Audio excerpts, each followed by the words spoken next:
Chapter 12. When I go back inside, Andy is in the kitchen pouring a can of tomato puree into the soup pot. He comes up to the counter when he sees me. I pass him my dirty plate. I figure my breakfast will cost a fortune, but it was worth it. How much do I owe you? $2 for the Cliff Bar, nothing for everything else. Andy hands me $18, change for my 20. No, I am determined not to owe him. I give him a 10 back. He waves it away, so I shove it into a tip jar on the counter. Andy sighs and leans his head toward the front window. Looks like your friend enjoyed the sausages. Andy seems like the kind of person who wouldn't gossip about stray kids in huts. I decide to open up to him a little. I've been giving him what I can. He doesn't have an owner and has been following me since the Kinsmans. You can feed him what's left of the pancakes, and I have some dog treats that a hiker left here last week. Take them, too. Andy takes a box of Milk-Bone biscuits off one of the shelves and hands it to me. This act of kindness almost breaks me. After nearly giving up on the trail yesterday in the miserable pelting rain, too many things are going right. I haven't had this much stuff work out for me, ever. I can feel tears welling up. I jerk around and scrub my eyes, hoping that Andy hasn't seen. When I turn back around, Andy is staring at me. He has a curious look on his face. How far are you planning to hike, kid? He asks. I decide to tell him the truth and hope that Sean and Denver don't compare stories with him. I plan to go straight through the White Mountains and on to Katahdin. That's a far ways. You traveling with anybody? I nearly tell him that it's just me. Then I think about how weird that would sound. A young kid hiking hundreds of miles by himself.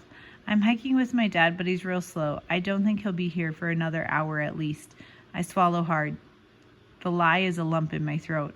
My face is turning hot. I hope Andy doesn't notice. Think you and your dad are going to make it, he asks. We've got to. And why is that? I think about the list, about the way Lucas would cup his hands over a newly lit fire to keep the small flames burning, about promises I have made. I look the guy square in the eye. I've just got to. My voice is steel. The hut goes still for a moment.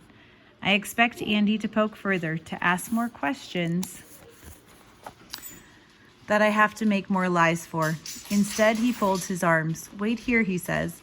He disappears down a corridor past a sign that reads crew only.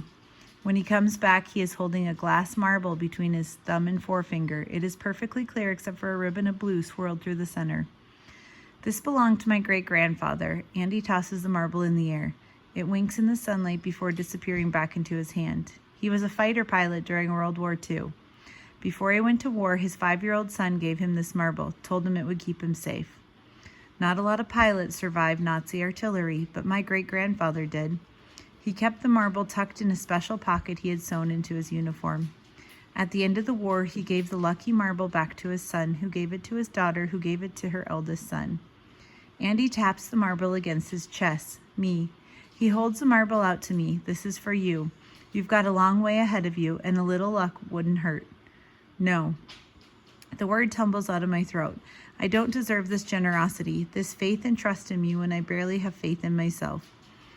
Andy folds his arms. I'm not telling you that you can keep it. When you reach Carter Notch Hut, give the marble to the crew. They'll get it back to me, but you look like you could use some help. At least take it through the huts. I think about it. All my life I've done nothing but screw up. It wouldn't hurt to have something lucky to balance out all the bad luck that weighs my every step. I hold out my hand. Andy drops the marble into my palm. It is small but surprisingly heavy. Then he goes to the front counter and begins taking Cliff Bars and Power Bars out of their boxes. Open your pack. You've got a ways to go and you'll be needing supplies. Half an hour later, my pack is 10 pounds heavier and I have $191 remaining in my money Ziploc. Andy has stuffed in boxes of Annie's macaroni and cheese, a dozen instant oatmeal packets, Gatorade mix, a 2-pound block of cheese, a jar of peanut butter, 3 plump summer sausages, and about 20 energy bars. It should be more than enough to get me and Moose through the next couple of days. I'm tempted to buy a water filter, but the one in the display case is almost $100. It's way more than I can afford, so I figure I'll fill up on water in the huts. Plus, Denver's iodine pills should last me a good chunk of the trail into Maine. And most important, tucked in my hood pocket is a Ziploc sandwich bag with a square of glossy paper detailing all the trails and contour lines of the White Mountains folded inside. I've got a map again. Sorry guys for the dogs barking.